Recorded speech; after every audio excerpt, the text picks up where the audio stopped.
The following is a production of DallasCowboys.com and the Dallas Cowboys Football Club. How about them Cowboys? Yeah, go Cowboys! Let's go, baby! Are you ready for a break? Yes. Are you ready for a break? Absolutely. Ready for a break? Yeah, and so much for that. It's time for The Break on DallasCowboys.com We were on the break! with Nick Eatman, David Hellman, Ambar Garcia, and Derek Eagleton.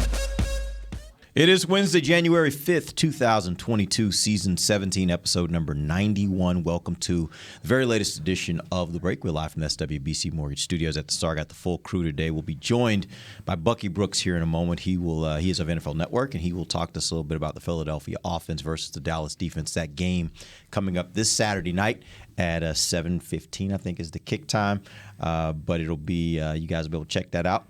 It was been moved from Sunday, so if you had not noted that, it was moved from a Sunday noon game to a Saturday night game. Go ahead and get it out of the way. Get the Cowboys ready for the playoffs. How's everybody doing today? Great. Good? Everybody's good. Nick, you want to give me a 91? LP? Wow, it's that kind of day, huh? Best you got for me. Darren Benson. You ever heard of him? Darren I've Benson? not. No, I've Okay. not. Yeah, he was doing some roofing work in 1994, and the Cowboys called him and said, "You want to play football? You're a pretty big guy." And they're like, "Yeah, okay." And he played a couple of years. Darren Benson. Okay. Doesn't like his story. Seem fair to say that kind of day about a guy who was here for like 16 years. I think he's got did his one job of the most great. unique stories in the history of the Cowboys. Does he? Yes. Yeah. Oh, yeah, the way he got here. I mean, Yeah, we've never done it before. We've never, ever, other than one time in 2005, have we stayed over for a week in Yep. 49ers Raiders. And because of that. When you say stayed over, we were in town for one game. We stayed the entire week in that city for another game that was going to be and near in the there. first game against the 49ers, this deep snapper had another bad snap, and Parcells was like, "Yeah, you're out. Cut him. You got to get someone else." And since we're out there, can we get someone local? Well, there's a guy over here at Cal Berkeley named LP. And they're like, "Okay, well, get him in here and see if he can do it just for a little bit." And then he did it for 17 years without a bad snap. It's amazing. If we were back to Dallas, like we probably should have been, Parcells just wanted to do that. If we were back to Dallas, then we would have got the pool of 17 snappers and this guy, and cool, and probably LP would have never done it. Also, like at this point, has trained a decent number of successful long snappers that are in the league right now. Yeah, we've got a few. I don't know their You names. say he did? LP I don't did? know their names off the top of my head, but there are at least like 3 or 4 long snappers in the league right now who were his understudy in training camp, who went on to be successful just working under him for a summer here. Well, we had, there's probably 4. Crater was one of them. Zach Wood. Yeah. Like I said, I don't know their names, but there have been a few. Really, really, you can scoff at it all you want, but like the best long snapper in team history and one of the best Hellestrate? ever. No? LP was the best. LP. I mean, Hellestrate did it for equally as long. He did, 20-something years, right? No, How long was he here? not that long. Not that long. How long was he here? You know? Not off the top of my head, but I know LP's 1990 to 2001. I don't know. 12 years? I guess, something like that. If LP didn't set the record for years served, he definitely tied it, right? Yeah, he didn't have the most games. No. Witten was like, you guys got to, come on now. Never heard his voice ever, not once. LP? Yeah, I don't know what he sounds like. Not a big talker. Not a very friendly guy. Well, he wouldn't. He liked cookies. That's probably what you hear in my voice way more than is him as a long snapper. See, I'm more than willing to acknowledge your contributions on the field, even if you weren't the nicest off of it. That's okay. I guess. All right, let's go ahead and get into some talk on this team. Let's talk about a couple guys on the injury report. Let's start first with Jaron Kearse. He popped up yesterday on the injury report, was limited.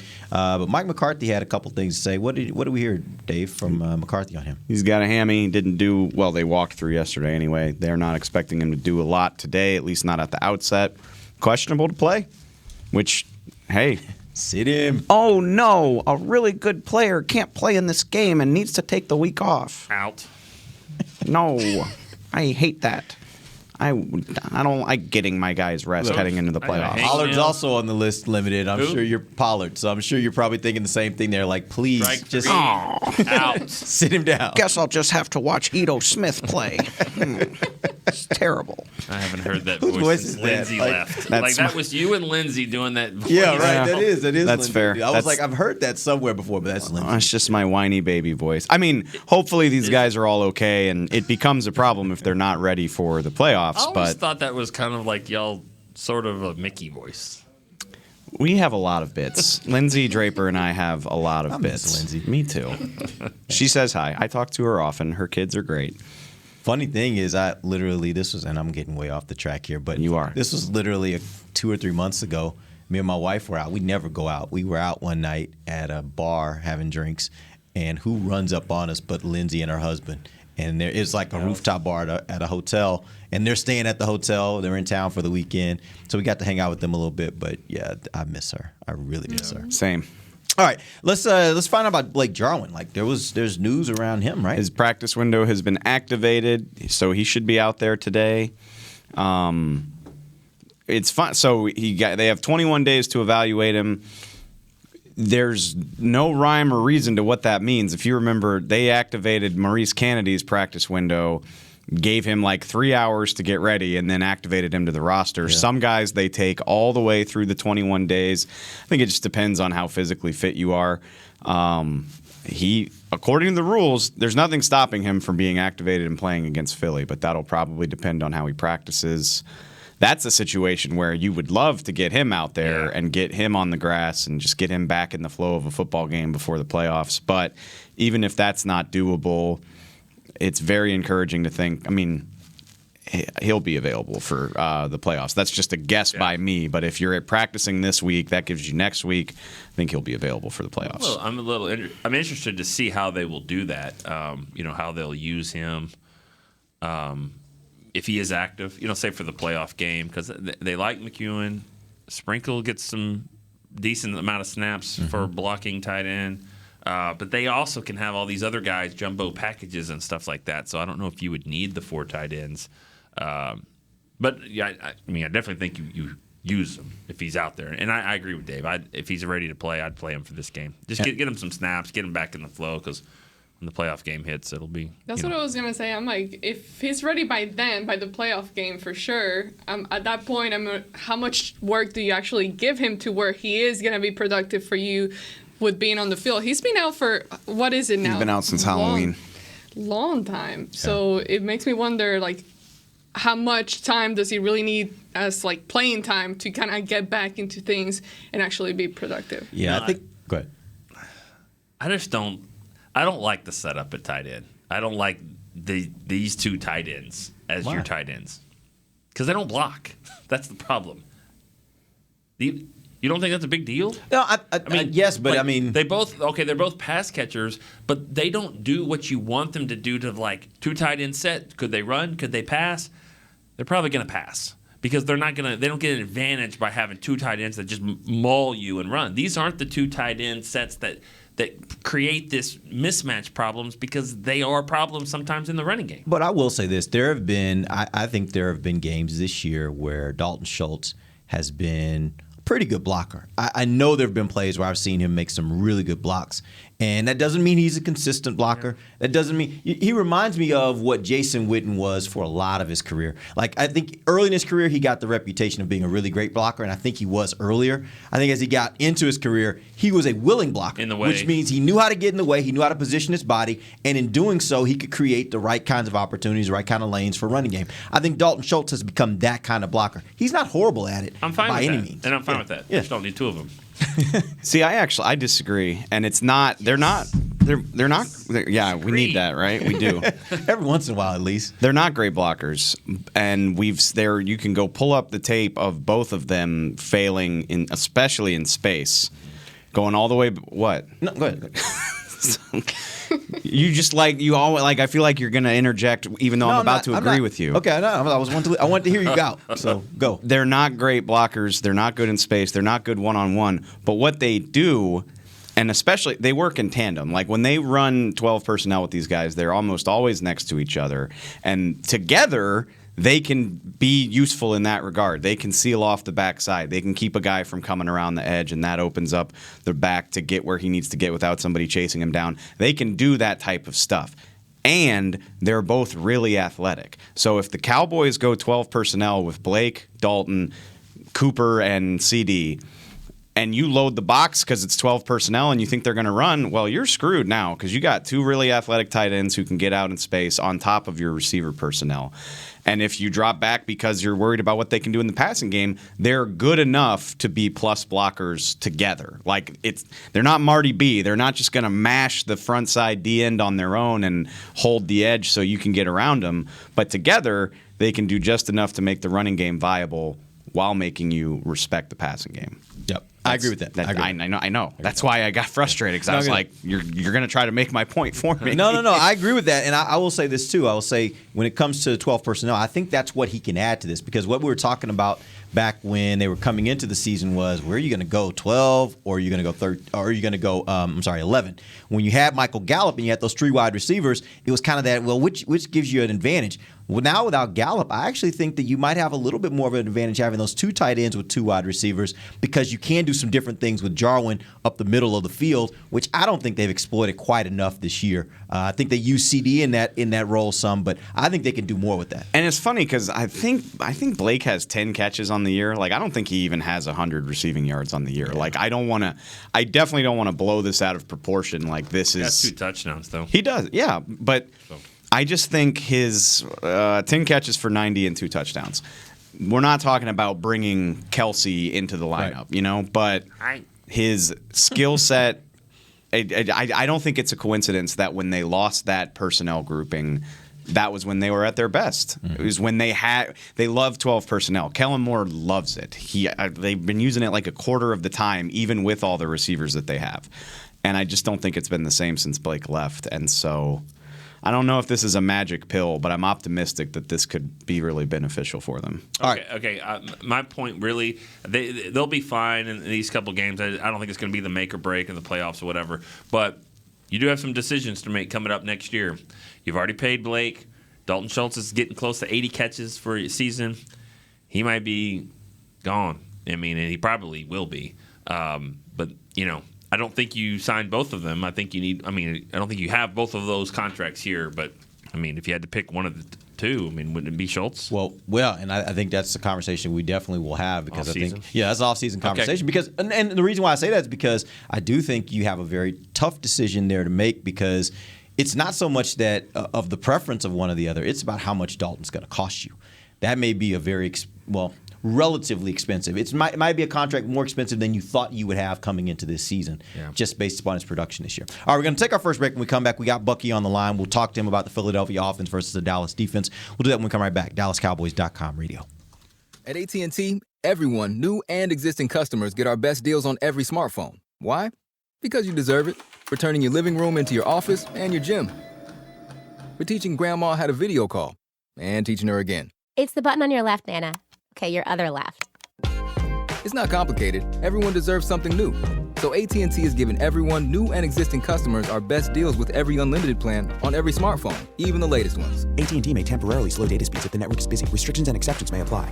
Hi, I'm Clint Tillison with... And I'm Jay Novacek. And we're both with... United Ag and Turf, the official tractor provider of the Dallas Cowboys. So, if you need a tractor to bale some hay, a mower to cut some grass, or a gator to get some chores done... Get a John Deere at United Ag and Turf. And then, let's get to work. Hey, Jay, that's my line. Well, not today. Get to work with a John Deere tractor package that's just right for you and your budget. Visit UnitedAgAndTurf.com. Before there was a draft, you could size up a cowboy by 3 simple factors: the crease in his hat, the bend of his brim, and his unbending attitude. A man Stetson didn't just protect him from what life threw at him, it projected a rugged, unstoppable spirit. Stetson hats are still American-made with pride right here in Texas. They're still the unofficial crown of all self-respecting cowboys, and Stetson is proud to be on the field with America's team. Find a retailer nearest you at stetson.com/cowboys. New Dr. Pepper Zero Sugar. You deserve it. I do deserve that. You deserve decadent flavor without sugar and a day at the beach without sand getting everywhere. and a relaxing bath that your children don't interrupt. I deserve all that? It's really just a visual metaphor for Dr. Pepper Zero Sugar. Everything you want, nothing you don't. A visual metaphor on the radio. I do deserve that. Dr. Pepper Zero Sugar. The zero you deserve is finally here. Back to the break. WrestleMania comes to AT&T Stadium April 2nd, April 3rd, two-day event in 2022. Get your tickets to the most stupendous two-night WrestleMania in the history. Visit SeatGeek.com. Welcome back. Second segment of the break, live from the SWBC Mortgage Studios at the Star. We are joined right now by Bucky Brooks of NFL Network. Bucky, you were listening in on that last conversation that we had about Blake Jarwin and his return and what he might bring to this team once he returns. Tell me what your thoughts are on that. Look, I mean, I think it may be a blessing in disguise for the Cowboys if that's the move, because what it may do, it may force Kellen Moore and Mike McCarthy to balance up the offense a little bit, not just in terms of run fast, but in terms of formation diversity. Kellen Moore was the guy that played at Boise State. Chris Peterson was the head coach there. They utilize a lot of motions and shifts to kind of change up the look. And what it does, and here's the advantage of 12 personnel, it adds extra gap for the running game. And so regardless of whether the guy can block or not, from a defensive perspective, you have to account for the extra gaps when you have an extra body at the end of the line, whether it's tight ends on either side or tight ends in a wing formation. And so what it does is it makes the defense have to adjust. It also creates some opportunities maybe where you can create one-on-one coverage for Amari Cooper and CeeDee Lamb. And so it may not be all bad that they have to use a little more 12 personnel, because it could help them not only in the running game but in the passing game. So just so I'm clear on kind of what you're saying is with Jarwin out there as opposed to a Connor McGovern, they might lose a little bit in the space blocking, but the versatility of Jarwin could do more things is probably more beneficial. Is that what you're saying? Well, yeah, because now as a defensive coordinator, you got to make a decision. Okay, how do we want to treat their tight ends? Do you want to treat them as a wide receiver? Do you want to treat them as tight ends? Do you want to put base personnel or nickel personnel on the field? And depending upon how you kind of do the alignments, do you put both tight ends on one side and then CeeDee Lamb and Cooper on the other side? Do you put them where the wide receivers are wide and the tight ends are inside? There are a bunch of different things that you can do to create one-on-one matchups. Now, I don't know if Kellen Moore wants to get into his bag like that versus Philadelphia, but it has to be something that's a thought, because when you get into the postseason, you got to have something that you may not have shown, a wrinkle, a trick, a gimmick, something to just throw opponents off. And so it may give them an opportunity to be a little more diverse in some of their formations and alignments, and maybe even some of the play calling that they use. Buck, going back to the Eagles, I'm all I keep hearing about is how well the Eagles have run the ball since they kind of got their act together. And it was week 3. It feels like a lifetime ago since then. So just when people say that, I mean, what exactly are they doing? And I know they got guys on the COVID list. For the purposes of this, let's just pretend like they don't. What are they doing that's making them so successful running the ball? They become the NFL's version of Oklahoma. Basically, they're lining up and running Jalen Hurts' offense from Oklahoma. He is that quarterback. He's the centerpiece of the offense. He's not Lamar Jackson, but they use him like Lamar Jackson, meaning he's the center, the focus of the running game.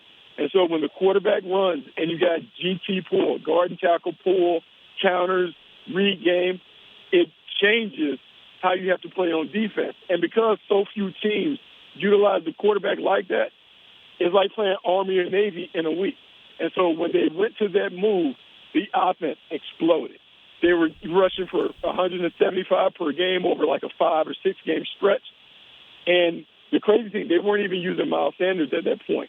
Then they started incorporating the running backs and all that other stuff. It gave them an identity and some confidence. And so the problems that you've seen teams have with Baltimore and San Francisco, when they begin to utilize all the funky stuff from shotgun with jet sweeps and fly sweeps and quarterback runs, yeah, it's problematic. And now they have so much confidence in it that they feel like they can beat you up. And it's made them a more physical and a tougher team, which has also helped their defense. Bucky, what are your thoughts on playing the starters? If this is a game where the Cowboys kind of start out slow and it goes into the second half where you're still kind of trailing behind, do you keep the starters in? Do you pull them out? What do you do? Well, it's a trick. Like, if you had told me that last week that the Cowboys played well against the Cardinals and everything was buttoned up, I was like, hey, give them a week off and be fresh and ready to go in the playoffs. Because they didn't play as well, I think they have to play a little more. Now, you don't want to risk injury because the only thing that you're playing for maybe is seeding, but it seems like you're already locked in to Arizona. So you kind of want to treat this like one of those final preseason games. You want to give them enough work to feel good about going into the postseason, but you don't want to expose them too much. So you want everyone available and ready to play in the postseason. All right, so I'm looking at this team, and I'm looking at what they have done so far this year, Philadelphia I'm talking about, and I noticed the fact that they have not beaten a single team that's over 500. Their best wins came against New Orleans, who's 8-8, Denver, who's 7-9, and Atlanta, who's 7-9. Is their record recently and their production and them getting in the playoffs, is all that a reflection of the opponents that they've played, or do you think that team is good enough to actually make some noise in the playoffs? Look, man, look, you are what your record says you are. Isn't that what Bill Parcells said? Yeah. They haven't beaten any major teams, but all they can do is beat the teams that are on their schedule. I would just say that their style of play is tricky. And if you're not ready for quarterback run game, you're not ready for some of the read option stuff and power read stuff that they do, yeah, it can get ugly at times. Are they the best team? No. But a team playing with a bunch of confidence that somehow found their way into the postseason tournament when no one expected them to be there, they're a dangerous team. And for them, man, they would love nothing better than to knock off Dallas. So they're going to be ready to play regardless of who's playing and how long they play. And so it's one of those games where you got to get ready, you got to buckle up. If they're going to play, it's a rivalry game. Bucky, do you vote for Players of the Year? Do you get that vote for like AP Defensive Player of the Year and stuff? Nah, I just get to do the Twitter stuff. That's it. It's good since you don't have to, since you're not revealing your vote. Who would be your comeback player of the year in the NFL? Oof. Man, that's comeback player of the year. I mean, it's loaded because normally you would think Dak, but I think Dak's fade kind of made it hard. Cincinnati? I mean, Joe Burrow. You can't count Joe Burrow as a comeback player, can you? Like, sure you can. He got hurt, but like, how many games did he miss? He tore like all the ligaments in his knee. I mean, if he's eligible for it, then I would give Dave a bone and go with the eligible. I mean, just because there's something to seeing him coach look like he does in the locker room. You see him with Jamar Chase and Tyler Boyd. He cigars up. You see him with Zach Taylor and everybody else. He's super corporate. I give him credit because he's one of the best that I've seen from a leadership perspective of being able to bring everybody in. So, yeah, if he's eligible, he definitely should be not only comeback player of the year, I think you got to talk about him in that MVP conversation. Okay. I don't hate that. I mean, because and I'll say this, I was in Cincinnati last year when the Cowboys were a bad football team and dominated that train wreck of a team with Brandon Allen and those guys. They were bad. And to think that 365 days later that here they are winning a tough division. I mean, that's a tough, gritty division. And to win it with him, yeah, he's pretty valuable. So, yeah, I think the difference is a couple things that I learned from watching Cincinnati kind of bounce back. One, quarterback is everything, and quarterback has to go beyond what they look like, how they throw it, or whatever. It's more feel and intangibles and that stuff. Are there culture changes in the locker room? Secondly, they did a good job on defense, and no one talks about their defense. If you want to be a team that is blue-collar and you pride yourself in being like a try-hard, work-hard team, you have to get guys that embody that. Trey Hendrickson, Sam Hubbard, I mean, even Cheeto, when he was playing, he was doing a good job. Everybody on their defense fits the brand, and I think that is the big thing that you have to do when you rebuild your team. Buck, I'm interested in one of the last things you said about the Eagles. It's possible they play Dallas in the playoffs, but not super likely. If I had to guess, it's looking like they're going to play the Rams or maybe the Buccaneers. Is there a team that you think the Eagles match up really well with in the sense that, you know, they might be the 7th seed, but they could give somebody fits? I think if you're them, you're okay playing the Rams because the Rams' biggest issue has been when people have socked them in the mouth. physical football teams have given them problems. We saw them struggle last week against Baltimore with the backup quarterback in Tyler Huntley and a team that has been ravaged by injuries. So if you're the Philadelphia Eagles, you're okay lining up and having to play Matthew Stafford and that guy. Because even though the Rams are loaded with star power and they may be the best team that emerges in the NFC, I think you take your chances on being able to deal with a team that is more finesse than power. Other than winning this game and having no injuries, what are you looking for in this game? Cowboys got to get back on track. Like, I don't like some of the things that came out of the last game. I don't like all the whining and crying about officiating and that stuff, because to me, it made me pause a little bit because it screams of immaturity. And I just need to see them play well, because despite the bad calls, a lot of the issues that the Cowboys had were self-inflicted. And when you have turnovers, you have a bunch of penalties, you have errors in the kicking game, and you give up big plays over the top of the defense, you're going to lose games. And so that part of it needs to be cleaned up, because for the majority of the season, the Cowboys have been great at those areas. And so I don't like trends happening, so I want to see that erased so they play well against Philadelphia in a clean football game, and then you feel better about what the chances are in the postseason.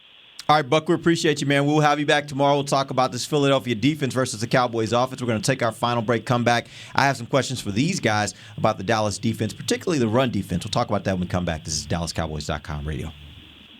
Want to use what the pros use? How about the official men's skincare brand of the Dallas Cowboys, Jack Black? Right now, you can get the Jack Black Starter, a curated collection of Cowboys locker room favorites for just $10 with free shipping. The starter includes 4 Jack Black skincare favorites plus a full-sized intense therapy lip balm. Go to getjackblack.com/Cowboys and use the code word TEAMJB. That's getjackblack.com/Cowboys. The Jack Black Starter, $10, free shipping. At AT&T, everyone, new and existing customers, get our best deals on every smartphone. Why? Because you deserve it. For turning your living room into your office and your gym. For teaching Grandma how to video call. And teaching her again. It's the button on your left, Nana. Okay, your other left. It's not complicated. Everyone deserves something new. So AT&T is giving everyone, new and existing customers, our best deals with every unlimited plan on every smartphone, even the latest ones. AT&T may temporarily slow data speeds if the network is busy. Restrictions and exceptions may apply. Hi, I'm Clint Tillison with... And I'm Jay Novacek, and we're both with... United Ag and Turf, the official tractor provider of the Dallas Cowboys. So, if you need a tractor to bale some hay, a mower to cut some grass, or a gator to get some chores done, get a John Deere at United Ag and Turf. And then, let's get to work. Hey, Jay, that's my line. Well, not today. Get to work with a John Deere tractor package that's just right for you and your budget. Visit UnitedAgAndTurf.com. Before there was a draft, you could size up a cowboy by 3 simple factors: the crease in his hat, the bend of his brim, and his unbending attitude. A man's Stetson didn't just protect him from what life threw at him, it projected a rugged, unstoppable spirit. Stetson hats are still American-made with pride right here in Texas. They're still the unofficial crown of all self-respecting cowboys, and Stetson is proud to be on the field with America's team. Find a retailer nearest you at Stetson.com/Cowboys. Back to the break. Download the official app of the Dallas Cowboys to get access to in-market game broadcast, mobile tickets, daily podcasts like this one, live pregame and postgame shows, game updates, and more. Download in the app or Google Play stores. Welcome back. Final segment of the break, live from the SWBC Mortgage Studios at the Star. We're talking Philadelphia offense and Dallas defense. I did have a question for you guys about this defense and how they match up against Philadelphia. Right now, Dallas is 24th in the NFL. They're ranked 24th in rushing yards per attempt at giving up 4.5 yards per attempt. Do you see the rush defense as a problem for Dallas? Because there have been some games where it's been kind of like shaky, but I don't know if they've been killed by it. Do you see it as a weakness? They've been killed by it one time, and it was Denver, in my opinion. And everybody on the team admits that they forgot to show up for that game. So, no. Yeah, I mean, they're not great, but I've never felt like it was just this issue that's going to kill them. You know what I mean? Yeah, it's not like last year. Last year, that was a big problem. Definitely not like last year. Last year was the worst I've ever seen.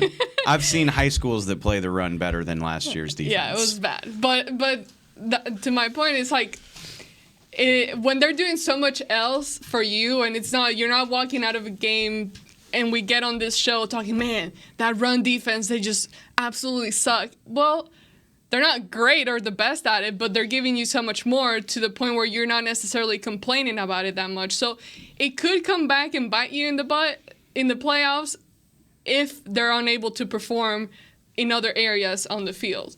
So as of right now, I don't think it's a huge. I would rather take what they're doing right now. It's the same as almost every other facet of the Cowboys game. You know, it really is. I mean, look at the run defense. It's like no, they're not world beaters. They don't get gashed every time either. I mean, I think it's the same as the secondary. I think it's the same as the passing game.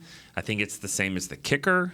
You know, I mean, you can say all you want to about the kicker missing kicks. He's hit some big kicks too, and so is that the biggest problem for this team though? Well, there's so many things that it's like, they're not bad, they're not great, but they're not bad. But like everybody just is this going to be a problem? Is this going to be a problem? And it might be.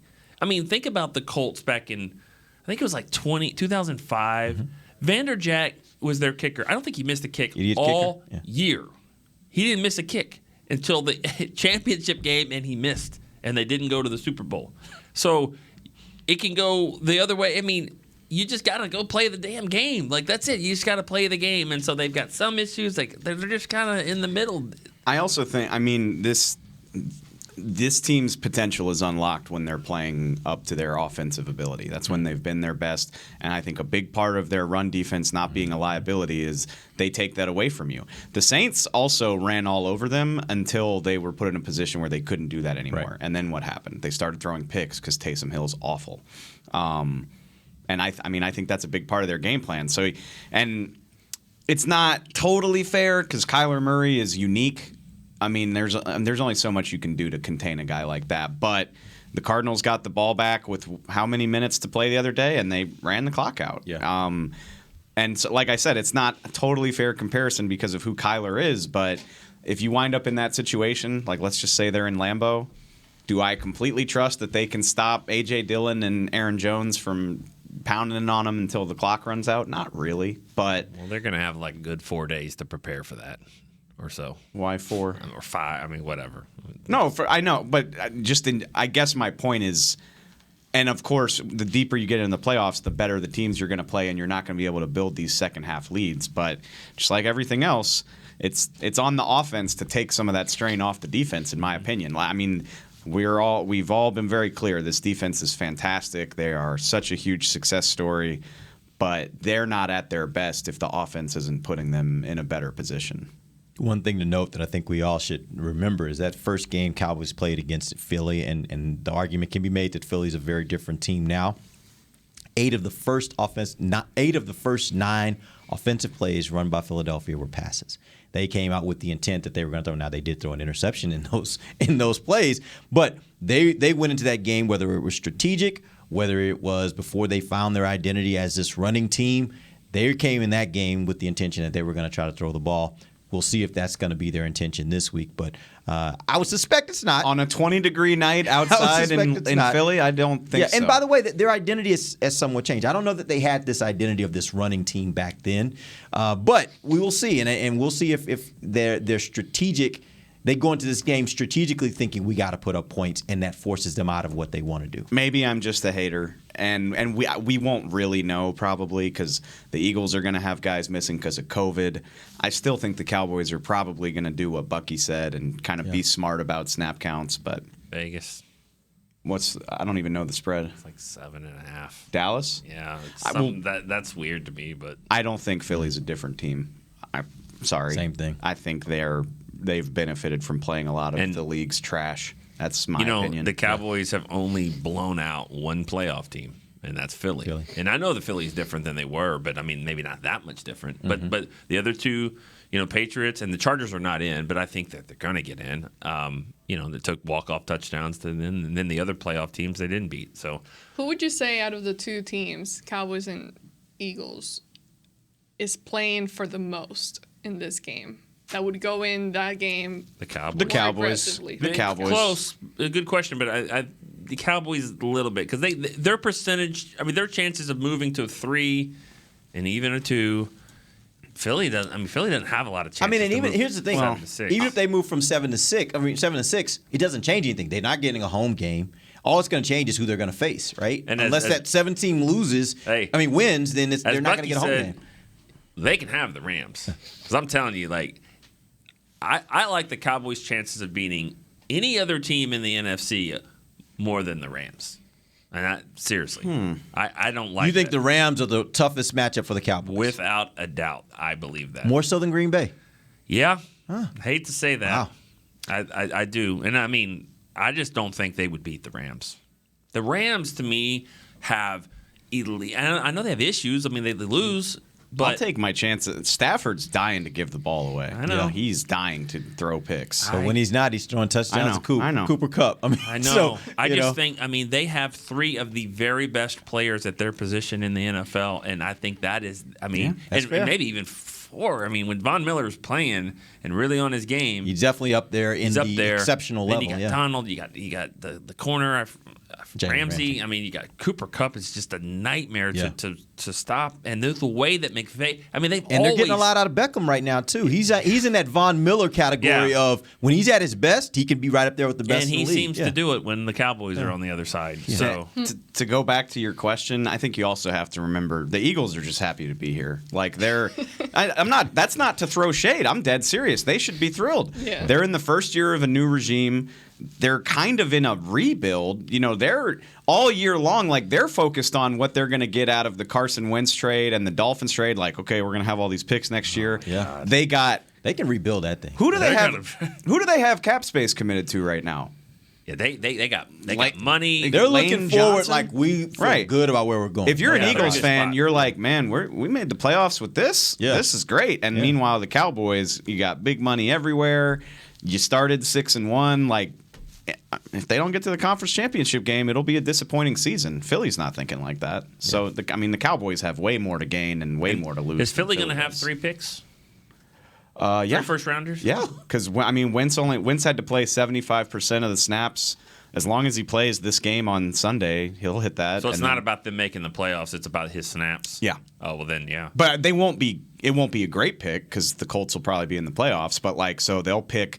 Philly will own theirs, Indy's, and Miami's first round picks. So they're going to be Miami's going to be what, about mid? Yeah, something like that. So you got 3 picks that'll be like in that 15 to 20 something range, and which you can. It's not bad. You can use that to move if you want to. You could move.